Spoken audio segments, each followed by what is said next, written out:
Alright, tweening should be... Oh, that's not right. Let's just use the move tool. That should fix it. Just move this right here and... What the f... Alight Motion is arguably the best editing app for mobile devices when it comes to gacha editing and animation. But learning how to use the app can be tricky, especially for a beginner.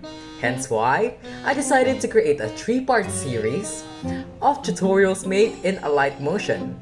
1 all about the basics, 2 all about tweening, and 3 background making and also effects for gacha memes, movies, series scenes, and more.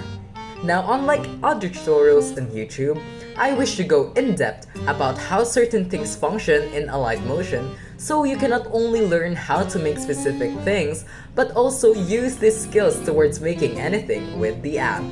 Hello, hi mabuhay! I'm Eurettz Otto, and in this video, we will be focusing on the sole basics of using Alight Motion and getting to know its basic functions in editing. So without further ado, let's get started!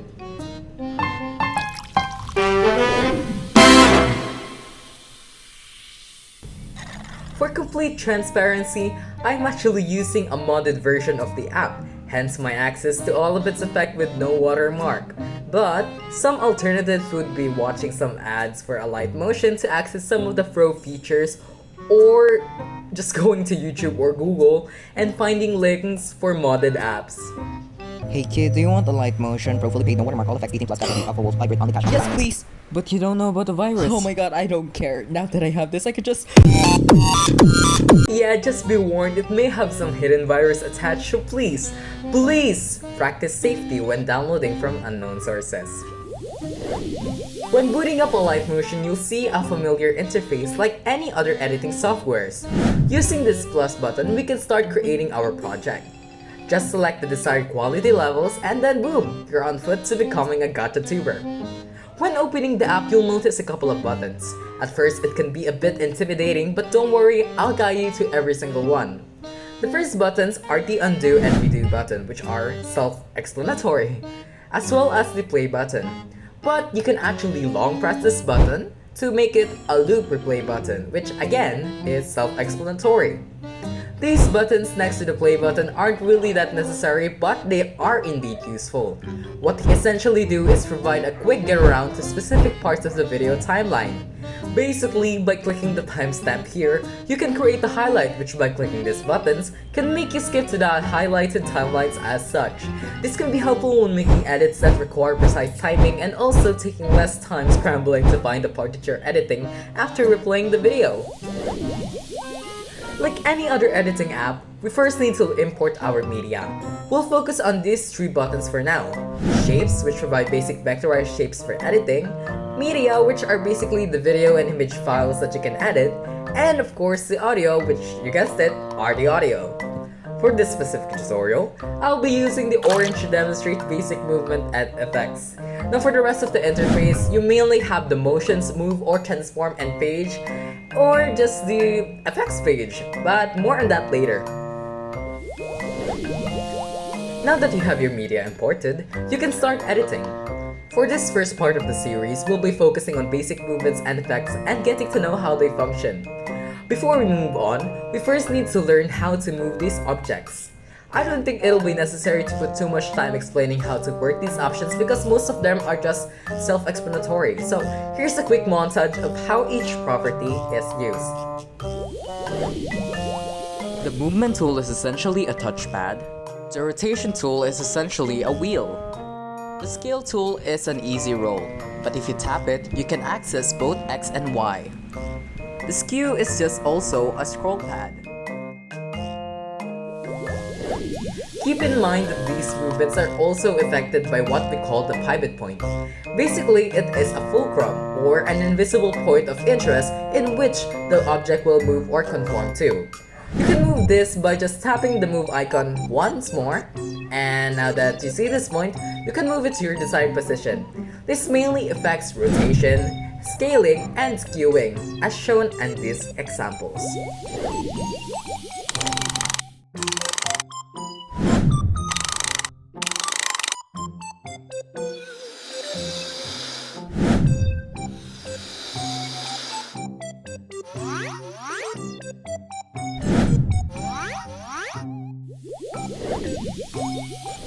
Now that you're able to shape these objects, we're going to move on to the next part of creating animations, which in this case are keyframes. For those who aren't familiar with keyframes, a basic explanation I can give you all is that keyframes are basically the points in motion for animation. What I mean by this is that in an animation, we first have these main frames, which dictates how an object will move. For example, I would like this orange to go up and also down. So I'll set my first keyframe to the object at rest. This will be the first position of our orange. To add a keyframe, you can press this icon here. To move a keyframe, you just need to hold the keyframe and drag it to your desired timeline.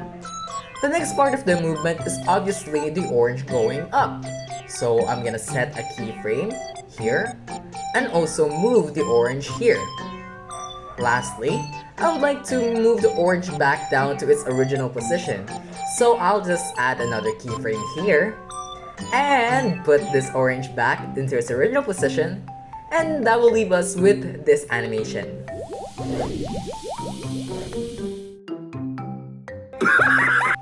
Now at this point, you made an object move, but it isn't really that impressive at this stage. And so, we'll get around to using graphs. Graphs are often where people get stumped on, so they just use preset gaps set by other people, and while that is a good way to start, I find it a bad practice seeing as how easy it is to get the hang of using graphs to find a movement that suits your imagination. An example for using graphs would be to imagine a graph as a lever. Let's say the movement of this orange depends on the lever. The orange moves from left and all the way to right. Now let's open this lever. As I push it towards the other side, the orange moves. So we can say that they're exactly parallel to each other. But what will happen if I say start pushing it very slowly and then suddenly push it with full effort, causing it to go whoosh? That's essentially what graphs do. It controls the speed of the movement of keyframes, or in other words, tells us how much an action is fulfilled. Another great example of getting this is through the usage of percentages. Let's take the orange again, moving from left to right, and let us imagine this first keyframe to be 0. Our ending pose or ending keyframe will then be 100%. This graph you see here shows a linear progression.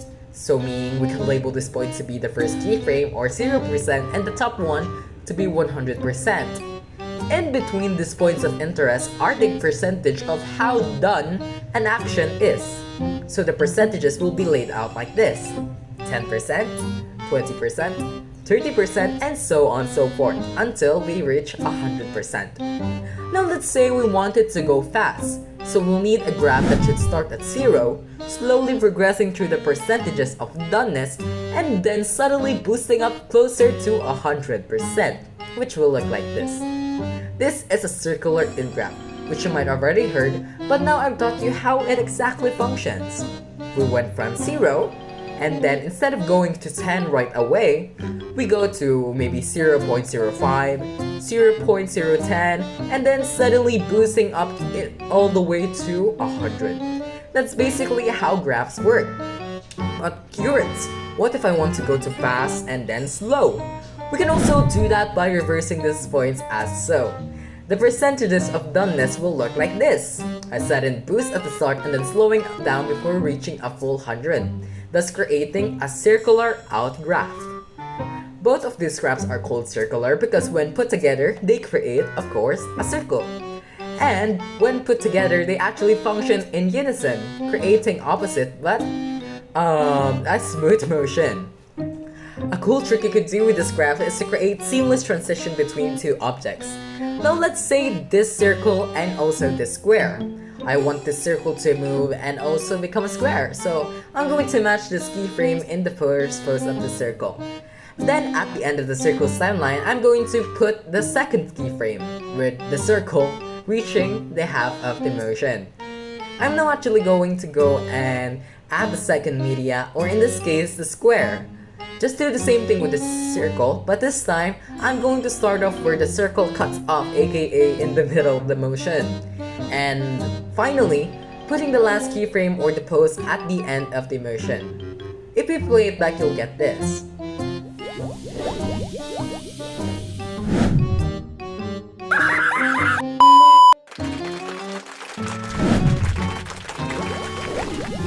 Now let's just say we want the square to go back and even perhaps transform into a triangle.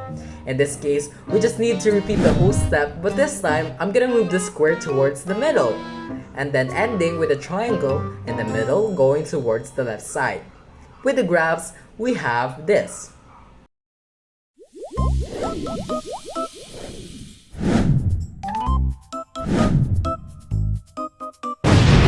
Now that we have mastered how to use keyframes and also learned how to use graphs, we can move on with effects.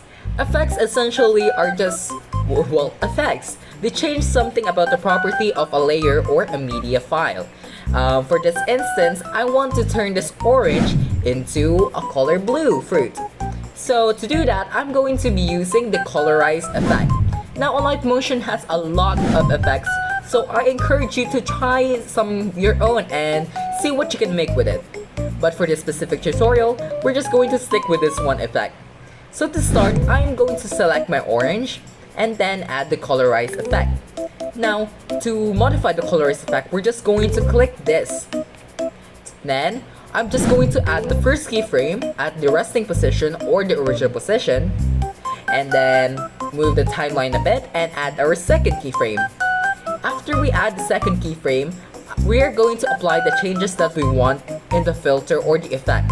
So right here, I'm just going to move this touchpad closer to the blue tint to give it that blue color. And when we play it back, it should look like this. Now that you know how to create motion and also work out effects, of course, you're going to have to experiment with that yourself. Because if I were to do that, we're going to be taking a whole another hour just explaining what each effect does. This is the fun part about learning how to use Alight Motion. I mean, we hate hearing that word, but in this case, practice absolutely does make perfect. I got the hang of Alight Motion by creating albeit cringe gacha memes, but these actually helped me to become familiar and confident with the app. So by learning how to use the app, you can create pretty much anything. Another helpful tip is to learn animation, or at least get a grasp of the basic principles to make your motion less stale and a bit more lively. A timeless tutorial for animation comes with Alan Baker's 12 Principles of Animation. Now, taking the rules of the squish and stretch from frame by frame animation, we can actually apply that to tweening animation in order to create dynamic movements or motions such as this.